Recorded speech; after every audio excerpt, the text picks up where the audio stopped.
महोदय, आपने महामहिम राज्यपाल के वाद विवाद में भाग लेने के लिए मुझे मौका दिया। इसके लिए आपका बहुत बहुत आभार, बहुत बहुत धन्यवाद। राज्यपाल का अभिभाषण सरकार के कार्यों का लेखा जोखा होता है।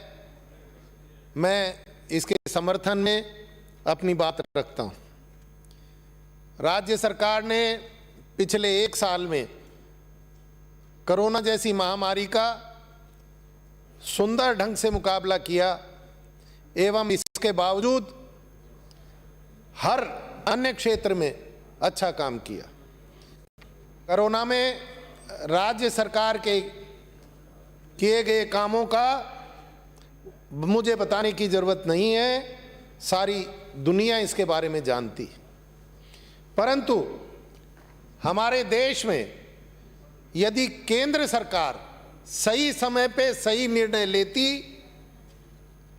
तो शायद हमें ये यातनाएं नहीं झेलनी पड़ती जो इस देश ने झेली।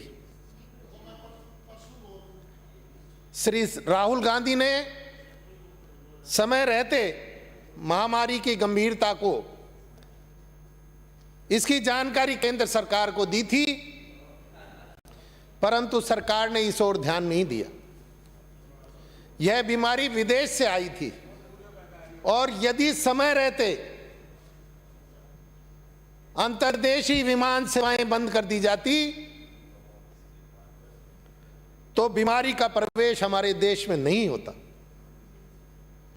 इस कार्य में केंद्र सरकार ने देरी करके बहुत बड़ी भूल की है। इसका कारण भी सब लोग जानते हैं। हाउडी मोदी, नमस्ते ट्रंप, शायद ये ज़्यादा ज़रूरी था इस देश की जनता की स्वास्थ्य के मुकाबले। इसका फैसला इन्होंने उनका दौरा करके करवाया। मैं राज्य सरकार को देश में सबसे पहले लॉकडाउन लागू करने के लिए बधाई देता हूं।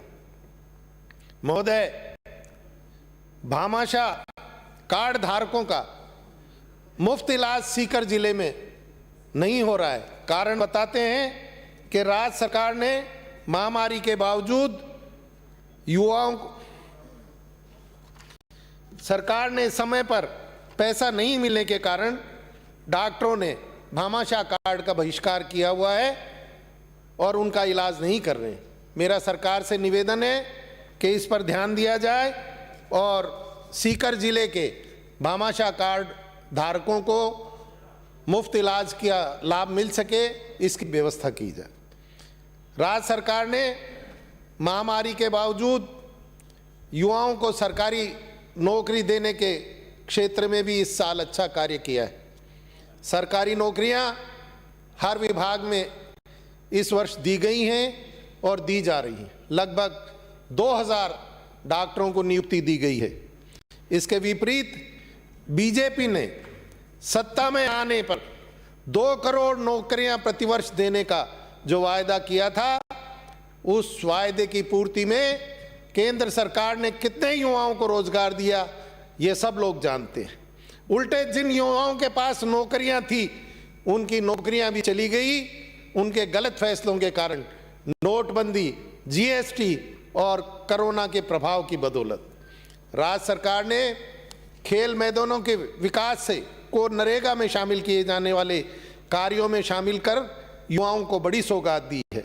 मैं सीकर जिले से आता हूं, जहां से काफ़ी बड़ी संख्या में नौजवान सेना व पुलिस की भर्ती में जाते हैं और इस भर्ती की तैयारी में सड़कों पर दौड़ लगाकर अभ्यास करते हैं।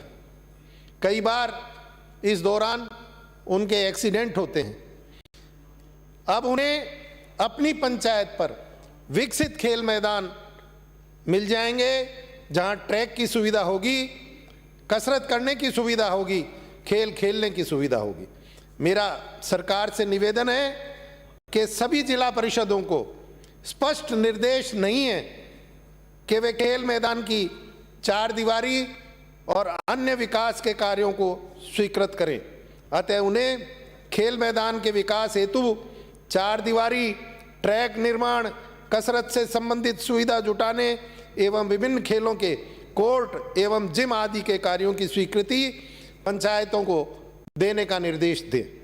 मैं सरकार से मनरेगा योजना को शहरी क्षेत्र में भी लागू करने की निवेदन करना चाहता हूं।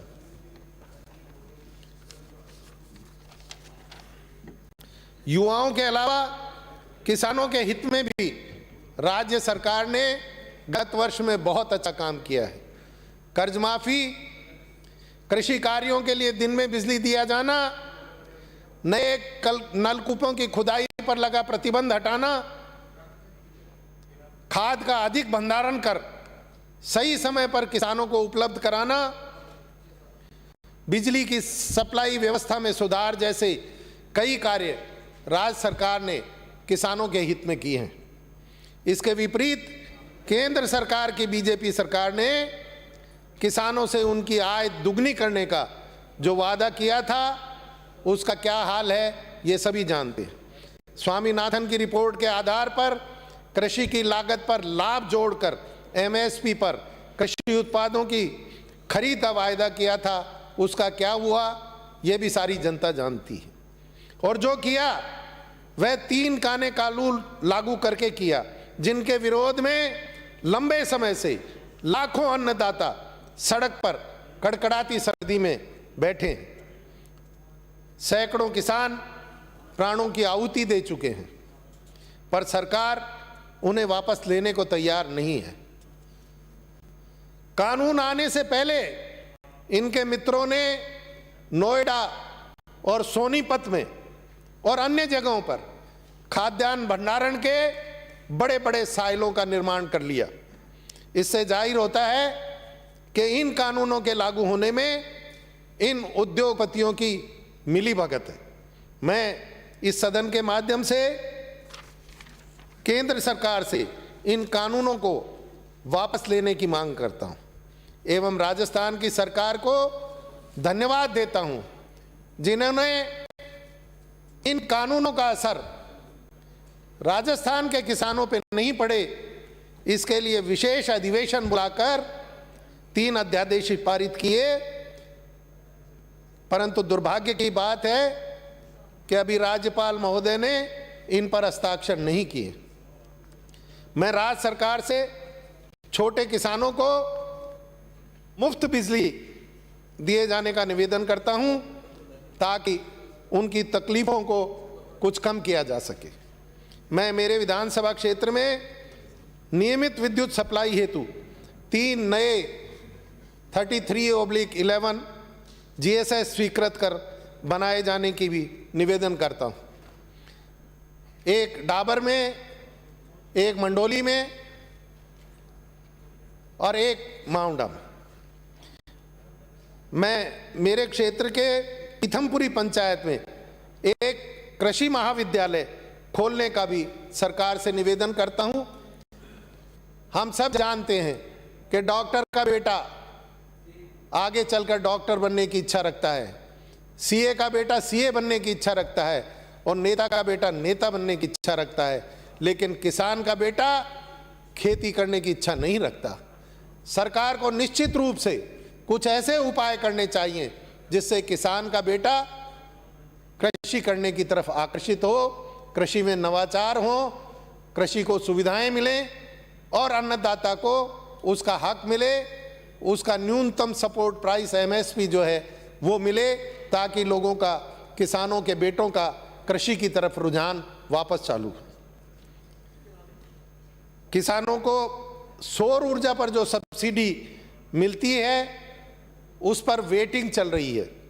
मेरे यहाँ आज कोई सौर ऊर्जा लगाता है तो उसे सब्सिडी के पैसे 2 साल 3 साल बाद मिलते हैं। ऐसे में किसान कैसे सौर ऊर्जा लगाएगा, कहां से उसका पैसा लाएगा? मेरा सरकार से निवेदन है कि सब्सिडी सिस्टम लगते ही मिल जाए, इस तरह की व्यवस्था करें। महोदय, आपके माध्यम से मैं मेरे विधानसभा क्षेत्र के लिए पीने के पानी की समस्या के बारे में सरकार को बताना चाहता हूं। आप स्वयं उस विभाग के मंत्री रह चुके हैं और आपके समय में पिछले कार्यकाल में कुंभाराम लिफ्ट परियोजना चालू की गई थी। उसके फेज 1 का काम पूरा भी कर दिया गया था। फेज 2 का कार्य किया जाना बाकी है।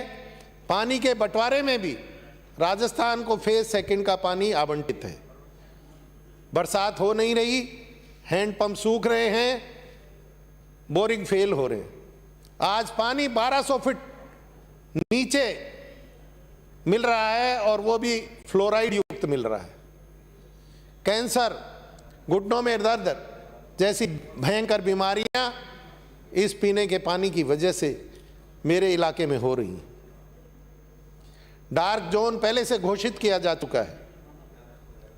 इस सब का इलाज केवल और केवल शुद्ध जल कुंभाराम लिफ्ट परियोजना या यमुना के पानी से हो सकता है।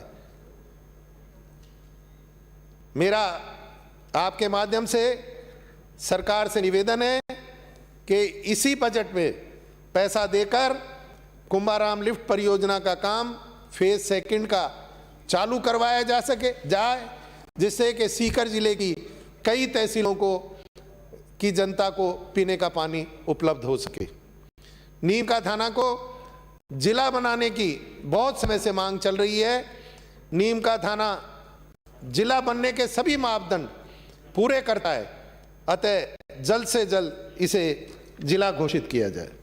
महोदय, मैं आपके माध्यम से राज्य सरकार का ध्यान आकर्षित करना चाहता हूं। प्रकृति ने हमें बहुत बड़ी सौगात दी है, खनिज भंडारों के रूप में, खनिज संपदा के रूप में। हम इसका समुचित दोहन करके ग्रामीण रोजगार का और सरकारी राजस्व का बड़ा साधन बना सकते हैं। जरूरत है अवैध खनन को रोकने की और वैध खनन को संरक्षण देने की। मेरे विधानसभा क्षेत्र में अवैध खनन का बोलबाला है, ओवरलोडिंग का बोलबाला है। रेला और मीणा की नांगल आदि ऐसे क्षेत्र हैं जहां के नागरिक इन ओवरलोड टोलों से डीप होल ब्लास्टिंग से परेशान हैं। आए दिन धरना प्रदर्शन करते हैं, प्रशासन को ज्ञापन देते हैं। सड़कें बनते ही ओवरलोड ट्रकों से टूट जाती हैं, दिन रात एक्सीडेंट होते हैं। मैंने खनिज मंत्री जी से व परिवहन मंत्री जी से निवेदन किया, उन्होंने अधिकारियों को निर्देश भी दिए, परंतु कार्रवाई कुछ भी नहीं हुई। विस्फोटक सामग्री ऐसे पड़ी रहती है जैसे आलू प्याज की बोरियां पड़ी रहती हैं। प्रशासन एवं विभागों को शिकायतों का असर नहीं होता। रॉयल्टी के ठेके देकर सरकार अवैध खनन को वैध का जामा पहना देती है। सरकार की खनिज विजिलेंस शाखा भी ठेका क्षेत्रों में कार्रवाई नहीं करती है। मेरा आपके माध्यम से निवेदन है कि अवैध खनन और परिवहन पर रोक लगाने के लिए सरकार प्रभावी कार्रवाई करे। अभी मेरे बीजेपी के साथी कह रहे थे कि राजस्थान की सरकार को योगी जी की सरकार से सीखना चाहिए कि कानून व्यवस्था कैसे स्थापित की जाती है। मैं उनसे पूछना चाहता हूं कि हाथरस कहां है, यूपी में है या नहीं? उन्नाव कहां है, वहां क्या हुआ? टोल टैक्स पर क्या हुआ, जहां महिला को जिंदा जलाया गया था? यह सब किसके शासन में हो रहा है? मैं फाजिल दोस्त से कहना चाहूंगा कि हमें ऐसा सुशासन नहीं चाहिए, हमें ऐसी कानून व्यवस्था नहीं चाहिए। आपने मुझे बोलने का मौका दिया, इसके लिए पुनः धन्यवाद। जय हिंद।